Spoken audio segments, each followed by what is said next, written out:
Protest ہو رہے ہیں. پہلے ریزرویشن کے حوالے سے بھی بات چلی تھی اور اب جو ڈاکٹرز وغیرہ ہیں کل جی ایم سی میں ہوا تھا, آج جے وی سی میں پروٹیسٹ ہوا, تو کیا کچھ سرکار اس حوالے سے کرنے جا رہی ہے ان اسٹوڈنٹس کے ایشوز کو ایڈریس کرنے کے؟ آج ابھی مجھے آپ کے ذریعے سے پتہ چلا اور ابھی جو پروٹیسٹ کے بارے میں ہم سن رہے ہیں, افسوس ہے کہ ہمارے جو لوگ ہیں وہ پروٹیسٹ کر رہے ہیں, بٹ گورنمنٹ دیکھ رہی ہے. اس پہ ایک کمیٹی بھی بنائی ہے آج, جس میں سکینہ جی ہے, ستیش جی ہیں اور جاوید ڈار صاحب ہیں.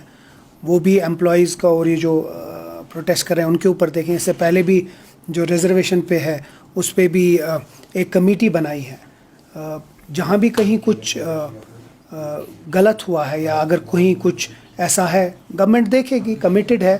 بٹ میں بار بار اور پھر سے آپ کے ذریعے لوگوں سے یہی اپیل کروں گا کہ تھوڑا وقت دیجیے اس گورنمنٹ کو, تاکہ وہ ہر ایک جو پرابلمس ہیں ان کو باریکی سے دیکھے اور اس کو ریزالو کرے. دیکھیں, آف ہینڈ کوئی چیز کرنا ٹھیک بھی نہیں ہے, ہر ایک چیز کو باریکی سے دیکھیں گے. اسی طرح سب کمیٹیز عمر عبداللہ صاحب نے بنائی ہیں. تھوڑا وقت دے دیجیے اس گورنمنٹ کو, انشاءاللہ جو ایشوز ریمیننگ ہے یا پینڈنگ ہے اس پہ دیکھ لے گی یہ گورنمنٹ. تھوڑا بہت پالیٹکس کے حوالے سے بات کریں تو کل پی ڈی پی کے یہاں فنکشن تھی تو سرتاج مدنی صاحب کا بیان آیا. اس سے پہلے التجا مفتی نے بھی بیان دیا کہ اگر نیشنل کانفرنس کو یہ پتہ تھا کہ اسٹیٹ ہوڈ میں کس طرح کی پابندیاں ہوتی ہیں, ریسٹرکشنز رہتی ہیں پاورز کے حوالے سے, تو انہوں نے الیکشن کیوں لڑا. یہ بات اٹھی ہے کل پی ڈی پی آفس میں بھی. انہوں نے یہ بھی حوالہ کیا کہ عمر عبداللہ نے کہا تھا کہ میں الیکشن نہیں لڑوں گا, پھر انہوں نے ٹوپی پھیلا کے ووٹ مانگے. الیکشن ہو گیا, لوگوں نے بڑھ چڑھ کے حصہ لیا اور نیشنل کانفرنس کو برسر اقتدار لایا.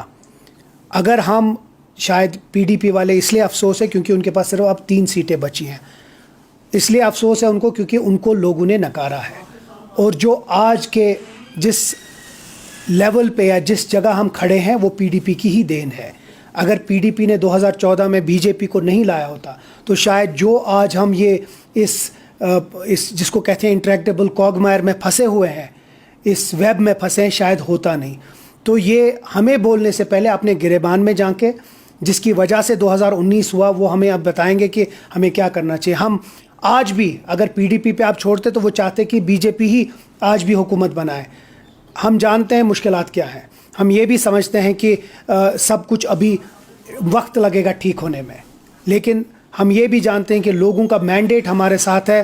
آج نہیں تو کل جو پینڈنگ ہمارے مسئلے ہیں یا مسائل ہیں جو ہم نے منشور میں ریفلیکٹ کیے ہیں وہ ضرور ہم پورا کریں گے, اس میں کوئی دو رائے نہیں ہے, لیکن تھوڑا وقت لگے گا. جس طرح میں نے پہلے ہی آپ کو کہا کہ ہر ایک چیز کے لیے وقت لگتا ہے.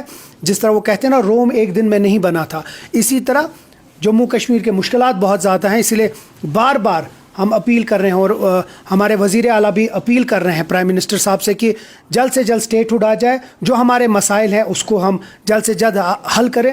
لیکن ہم مسئلوں سے بھاگیں گے نہیں, مسائلوں سے بھاگیں گے نہیں, لوگوں کو ہم راستے پہ چھوڑیں گے نہیں. ہم ہر ایک چیز, ہر ایک جدوجہد کریں گے تاکہ لوگوں کے جو مسائل ہیں اس کو ہم حل کر سکیں. کانگریس ایک ٹائٹ اسپاٹ پہ آ کے رک گئی ہے. آج بھی طارق کرا نے کہا کہ وہ بھی شور نہیں ہے کہ کیا وہ الائنس کا حصہ ہیں بھی, گورنمنٹ کے ساتھ حصہ ہیں بھی کہ نہیں ہے. شاید جو اسٹیٹ ہوڈ کا ریزولوشن وغیرہ اس کے بعد سے ہی کچھ ایسا شروع ہو گیا. نہیں, مجھے نہیں لگتا ہے. ہم نے تو الیکشن ایک ساتھ لڑا, جموں کشمیر میں الائنس میں کانگریس اور این سی نے لڑا. ہمارے حساب سے تو الائنس بھرپور ہے. ان کے ایک جو سٹیٹمنٹس آئے تھے وہ کہہ رہے تھے کہ اسٹیٹ ہوڈ تک وہ ویٹ کریں گے. ہم بھی چاہتے ہیں اسٹیٹ ہوڈ آئے تاکہ وائڈر ایک پارٹیسپیشن ہو. اور جس طرح جموں کشمیر جس طریقے کا ہارش ٹیرین ہے جموں کشمیر میں, کہیں پیر پنجال, کہیں چناب, کرنا, کیرن, یہاں سے کنگن, وہاں سے جموں کے جو پلینز ہے, بہت لمبا اور بہت وسیع علاقہ ہے, پونچھ, راجوری. اس کے لیے ایک یو ٹی سرکار نہیں ہونی چاہیے, اس کے لیے ایک فل فلیجڈ, جس طرح عمر صاحب نے بھی کہا, ایک فل فلیج حکومت ہونی چاہیے تاکہ اس میں منسٹرز بھی اتنے ہوں کہ ہر کوئی مسائل جو ہے اس کا حل ہو. امید کرتے ہیں کہ جلد سے جلد اس کا فیصلہ ہو جائے. جو حکومت ہند ہے اس کے اوپر جلد سے جلد فیصلہ کرے اور جموں کشمیر کے لوگوں کو جو ان کے حقوق ہے جس طریقے سے انہیں مینڈیٹ دیا ہے اس کی قدر کر کے یہاں کے لوگوں کو ان کا اسٹیٹ ہوڈ واپس دے دیں. روہنگیاز کے حوالے سے کل عمر صاحب نے بھی کلیئر کر دیا تھا جموں میں کہ یہ انسانی طور پہ جائز نہیں ہے اس طرح کا کرنا.